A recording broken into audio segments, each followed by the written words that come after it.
Greetings, programs. Huge movie fanatic Nate stopping on by. This time coming your way to review a movie that I never thought anything on the third Tron movie would ever exist. Stopping on by to review the motion picture by the name of Tron, Ares. And for the record, I do think, I understand when you've got a franchise and you've got a title like Tron, it's this decades-long franchise thing, even though there's only 2 movies, now 3. But my contention is that this movie should have been simply called, since there's no Tron in the movie, it should be simply called Ares with the Tron font. But I understand when you're Disney and you're making a third movie in the Tron universe, you want to use the title Tron. But I think it was really pathetic to have a Tron movie with no Tron. At least, even though I'm not a huge fan of Tron Legacy, at least Tron Legacy had Tron in it, even if he was a bad guy. I mean, it was still Tron. It was that guy. Damn it, I knew his name and now I forgot his name. The guy who played Tron at least was in it, playing Tron briefly or whatever, and his voice and his face and all this kind of stuff. So, I will start this review saying, I'm a child of the 80s, late 70s, early 80s. I grew up with Tron, of course, on VHS in the 80s, watching it on repeat. And I think Tron is a movie that is so ridiculously ahead of its time that people didn't understand it. I just think still Tron is an absolute, oh my God, it's definitely up there, probably one of my favorite movies, although I don't watch it ridiculously often. But I've got like the Wendy Carlos soundtrack on CD and stuff, and when I hear that music, it's just like, oh my God. It is just so, like, Tron is just a big, huge part of my life, even though I don't necessarily watch it that often. But I watched the hell out of it when I was a kid and stuff, and I was so excited back in the day when that first DVD came out, because it was the first time. It'd probably been widescreen on Laserdisc, but when I got that first DVD, it was probably, I don't know if it was late 90s, early 2000s. It was the first time I got to see the whole widescreen version and stuff, and that first DVD that came out was like, wow. But anyway, a huge fan of Tron. I can only assume that there's reviews of Tron and Tron Legacy on this channel. I think me and Matt reviewed those. I was excited for Tron Legacy, but more or less I thought Tron Legacy wasn't that amazing. I liked what it did. I think there's a review of us talking about Tron Legacy. Feel free to check that out if it exists on this channel to know more what I think about Tron Legacy. But I was really surprised, as were probably a lot of people, when the news of, or the first teaser dropped for Tron Ares. Like, this is like such a long time after Tron Legacy that we're just going to have, another Tron movie. And it was just really kind of exciting, honestly. And a little bit of what was hinted in Tron Legacy is what they went with for the premise of Tron Ares, which is that the characters or, programs and, stuff within the computer world was going to, actually invade the real world, which is something that was teased. That's what Clue wanted to do in Tron Legacy. And for the record, I think that one of the biggest strengths about Tron Legacy was the great, I think it was a great idea of having the character of Clue from the first Tron film become the bad guy. And it's like, Jeff Bridges versus Jeff Bridges. I thought that aspect of Tron Legacy was great. There was just overall the movie just kind of didn't rub me the right way. The music was cool. But yeah, feel free to check out my hopefully existing review of Tron Legacy for more on how I feel about that. But I initially, because of all the trash talk that Tron Ares was getting online and stuff, I was actually kind of not even planning to see it. But I went, you know what, if I don't see this, then I'm just going to be wondering what it's like. So me and Beth actually did end up venturing out to the theater, one of the few times we go to the theater this year, to see Tron Ares. And I got to tell you, I'm so glad we did. And because of its, I guess, lackluster performance, it was like the following week after it opened, and there was like no one in the theater, so we could kind of watch it in our own like private, almost screening room.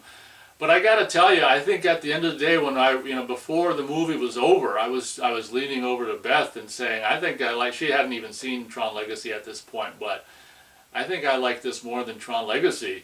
And we all know the premise of Tron Ares. It's Jared Leto is this AI creation, in the digital world. Ares, the super AI, and this now we've got in Tron Legacy, we briefly had Dillinger's son, he shows up and does nothing. He just just foils a hack by Sam Flynn, and that's all he does in the movie. But now we've got Dillinger's grandson is now the kind of the big baddie who wants to, basically he's got this thing of selling to the military this AI, this super AI program by the name of Ares, who can make a super soldier, and they can, just res up in the real world, with, lasers and stuff.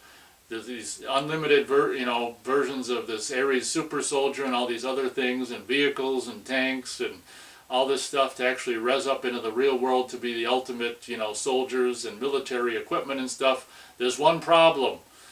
The stuff currently, it's just like it's like Darkman. It reminded me of Darkman, where his fake skin only lasted a certain amount of time. This the rezzed up digital stuff in the real world only lasts 29 minutes. What I found interesting about this movie, oh, don't let me forget, like, I thought it was, one of the, I think, although I'm not a fan by any stretch of Daft Punk, is that it? I'm not even a fan enough to know how I think it's Daft Punk. I'm not any kind of fan of them whatsoever, but I think one of the best things about Tron Legacy was the music. Same thing kind of goes here, and I thought, even though I'm a bigger fan of Nine Inch Nails than I am of is it Daft Punk? I don't know. I don't have any. Well, actually, I do. I think I have one Daft Punk CD I got for $1 years ago. But I think I've got a big, I've got more or less all of them,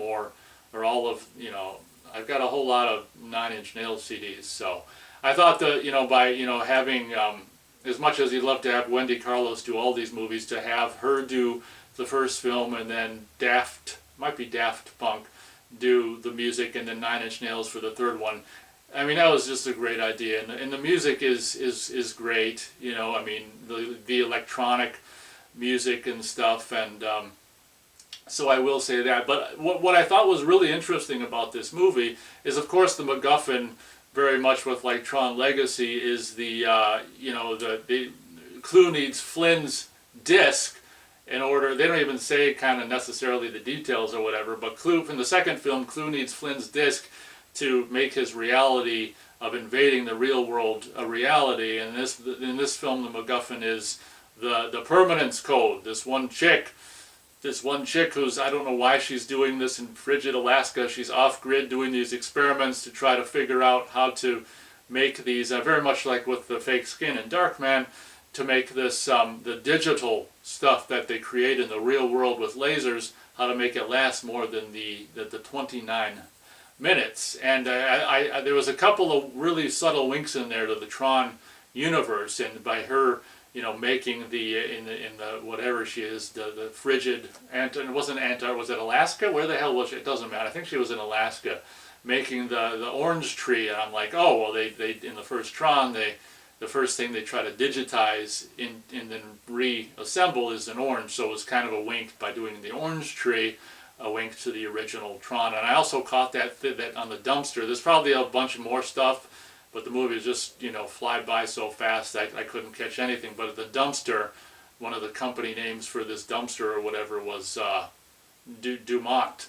And I'm like, why do I know that name? And it's just, then I heard Sark, Dumont, or no, it was Tron, or someone says, Dumont, let me pass, or whatever. And so I'm like, oh, well, that's a character from the first Tron. There's probably a bazillion other little winks to the Tron, probably mostly the first film or whatever in this movie, but those details, or some of those details, weren't lost on this huge fan of the first Tron movie. But of course the MacGuffin in this movie is this woman who's like more or less on the good side. Dillinger grandson, of course, is on the bad side, wants to make, get the permanence code so he can make a bazillion. I mean, he's already a bazillionaire, but I guess he wants to make a bazillion more dollars by selling this tech to the military and stuff. I always really wonder about the people who are bazillionaires and they want to double their bazillions. It's just like, I think you're set for life, you're a bazillionaire, but it's just the way of, these movies or way of the world or whatever. But so the MacGuffin, the whole movie, the whole 2-hour movie is just based on, of course, the good girl, the good good girl, the woman who's on the side of quote unquote good or whatever, ends up, I think, finding the permanence code, or as the very brief scene with Jeff Bridges in the Flynn character calls it the impermanence, because even permanence is not permanent. So that was kind of a fun little gag, and a little bit of wisdom from 5 whole minutes of screen time from Kevin Flynn. But yeah, I found this movie. See, the problem with Tron Legacy, and me and Beth actually watched, because when we were in the theater, I'm like, why don't we watch Legacy and then Tron, kind of like how the Star Wars, 4, 5, and 6, and then 1, 2, and 3. Let's just do Legacy. Beth hadn't seen Legacy at all when we were watching Ares, so I'm like, seeing Ares made me want to watch Legacy. Let's watch Legacy after this, and then we'll watch Tron backwards, since we did the most current one first or whatever. So we did just rewatch Tron Legacy, and I'm like, the one thing the thing that's really just a bummer about Tron Legacy is just the middle of just like the slump in the middle. And one thing I do like more about this than Tron Legacy is it feels like it, even though all this 2-hour running time, like there's very little slumpage. And it's just this constant race between good guys, quote unquote, and bad guys to try to get this permanence code. And I will say, I can't remember if I was going to spoil. I don't think I will spoil that, and that will help make this video not as long. But we'll just say there's something that happens with the Ares character that I didn't necessarily anticipate going into it. That I for the record, and they put in tells very early on, and very early on I leaned over to Beth and I'm like, this is what's going to happen with Ares. I mean, they're just putting the signs out there, and sure enough, I was right. I don't claim to be kind of some kind of genius. I mean, they put these tells subtly in the movie or whatever. But that was one thing that I guess if I say this one detail, maybe it is a spoiler. But more or less, I guess I'll just say this: more or less, walking out of this movie, what they more or less basically did with this film is more or less make, because the guy who played the original Tron obviously is way too old to Bruce Boxlinger or something like that, I think is his name. Obviously kind of too old to be Tron, so more or less what they did with Tron Ares is kind of birth a new Tron, is basically what they did. And based on the fact that they did actually mention Sam, and they did show like a picture of Sam and Cora, and I want to say at the end they showed a picture of Sam and Cora, so the way they kind of set it up for like a Tron 4, it does make it look like, they'd be possibly, of course it's probably never going to happen because of the lackluster performance of this movie, but if it had been a hit, it looked like they might have been possibly open to like having, freaking Ares and Tron, or in Ares and Sam Flynn and possibly Cora in a 4th Tron. And that movie, I hope you would, not that it's ever going to happen, but I hope you would call it simply Ares in the Tron font. Ares and Friends, it can be Ares, Sam, and Cora or whatever. And but yeah, overall, I felt that the new thing of like, as much as you kind of want to, sequels are interesting. Take the Friday the 13th franchise. Like for me, I love the first 7 films. And for the most part, they kind of just do the same thing over and over. And that's one thing I love about it. But arguably, there's a point that can be made for both sides with a sequel, with sequels in general, movie sequels.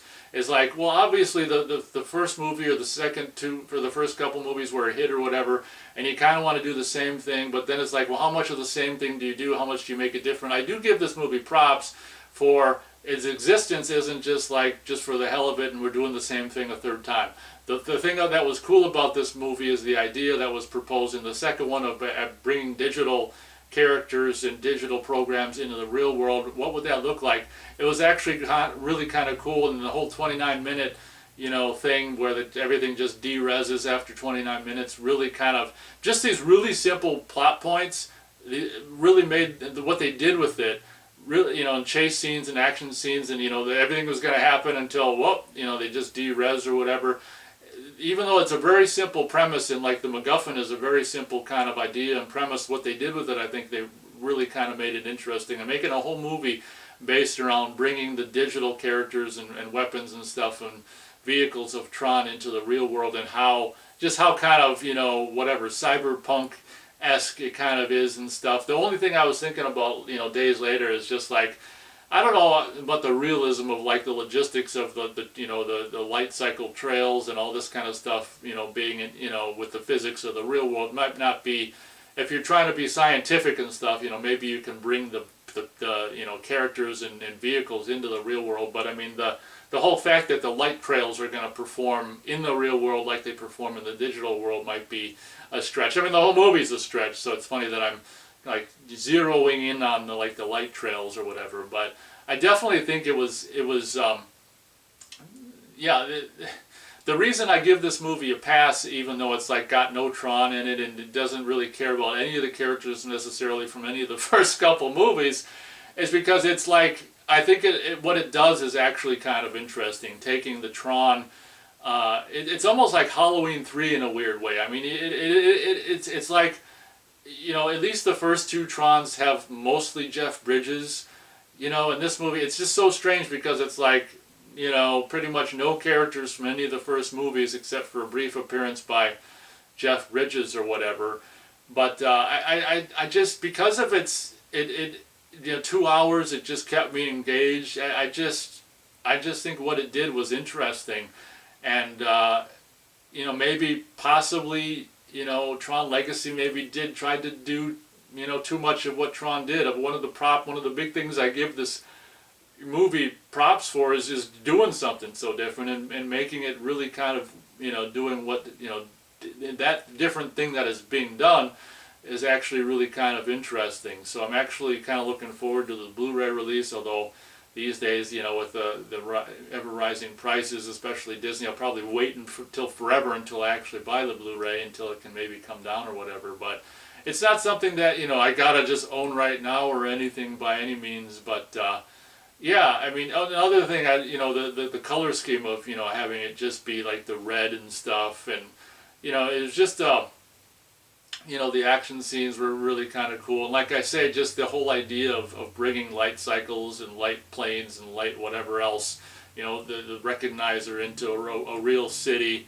I mean, it was just like, you never, you know, when I was a kid in the 80s watching Tron, like the idea of this stuff actually like being brought into the real world would never necessarily would have even occurred to me. So, you know, having happened was kind of cool to see, honestly, and more, I think, more overall engaging. Even though the second film, Legacy, had like a whole hell of a lot of Jeff Bridges and stuff and this and that, and followed much more closely to the formula of the first film. Like, maybe that's part to its detriment, even though one can say, you know, maybe that's kind of what you want, maybe not, who knows. But yeah, this one just taking a completely different turn is makes it interesting to me. So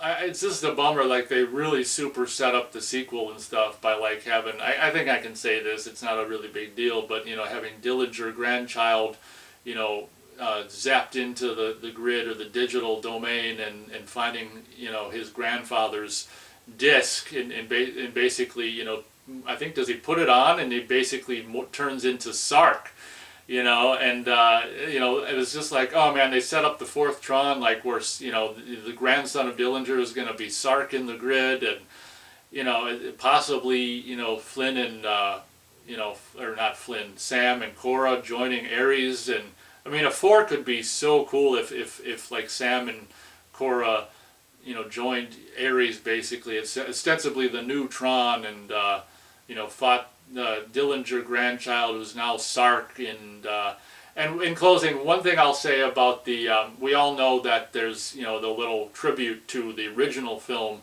where we see Jeff Bridges and stuff, and it's so strange. And I was telling Beth this, I'm like, God, with all of the infinite, you know, like CG digital technology of 2025, it's like somehow they couldn't quite correctly capture the essence of CG from 1980, was it 1982, 1983 of the first film.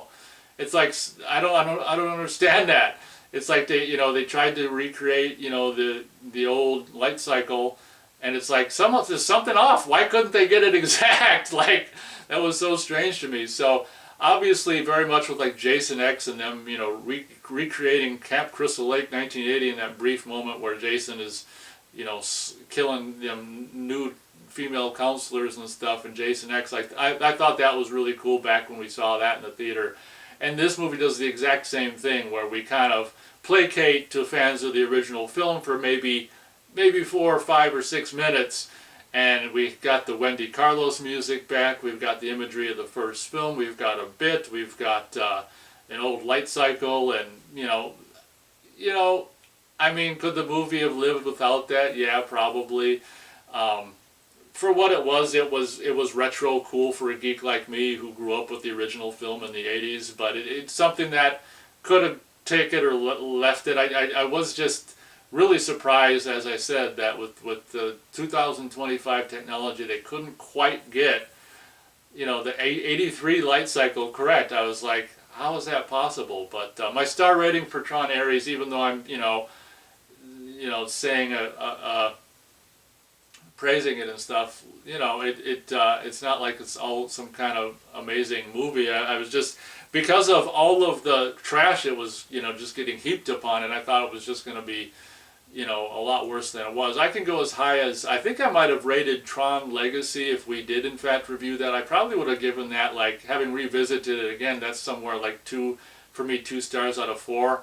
Well, I can go as high as 2.5 stars out of 4 stars for Tron Ares. I think it's something that if you were to put Legacy and Ares, the Blu-rays side by side, of course, Ares is so much newer and stuff, and I only seen it once, whereas I've seen Tron Legacy a bunch of times, but yeah, I definitely much rather watch Ares. Another thing about the movie is, that Tron Legacy is so old. There's actually like a kind of I don't like the actress as an actress, but the core character is more or less like a cute, sexy girl or woman or whatever. And of course, now we're in 2025. There's like, no one's got any kind of, there's no love interest. No one's got a love interest. There's no love anything in this movie, which is just like telling of the times. Like the first movie, there's a man, woman attraction. It doesn't, yeah, I think like Flynn and the female, I can't even remember the female character's name in the first Tron. That's how big a fan I am. But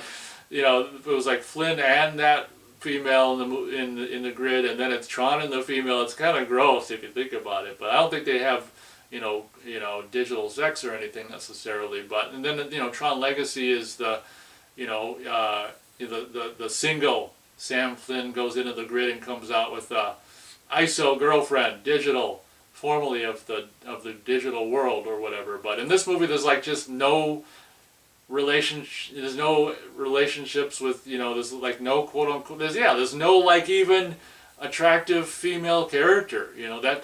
That's how old. That's just so pathetic how old Tron Legacy is. Is that there's actually like an attractive female character. Well, there's actually several like attractive kind of eye candy, like them women that that strip Sam Flynn down and suit him up or whatever, so there's all kinds of female like eye candy, and of course all these years later, 2025, can't have that, can't have women as sexual symbols,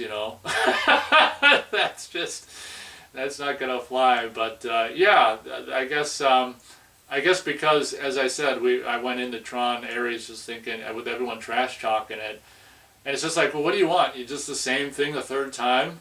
And it's, I actually think, give the movie props for doing something so different. And honestly, yeah, I mean, frickin' Bruce Boxlinger, or whatever the hell his name is, I mean, he's, not really able to necessarily do much in the action front these days. I was telling Beth, well, I guess he could, still provide the voice, but even his voice even sounded old in Legacy, so his voice is going to sound even older now. And yeah, like you could have still Tron and just have Bruce voice the character, I guess. I don't know if they could de-age his voice at all, but yeah, I was fine with what they did with Tron Ares, and would more or less recommend it. Visually, it's kind of a visual treat, and well, obviously sound as well. And well, I'm sure this will look and sound great on Blu-ray and 4K. I'm not in the 4K game, but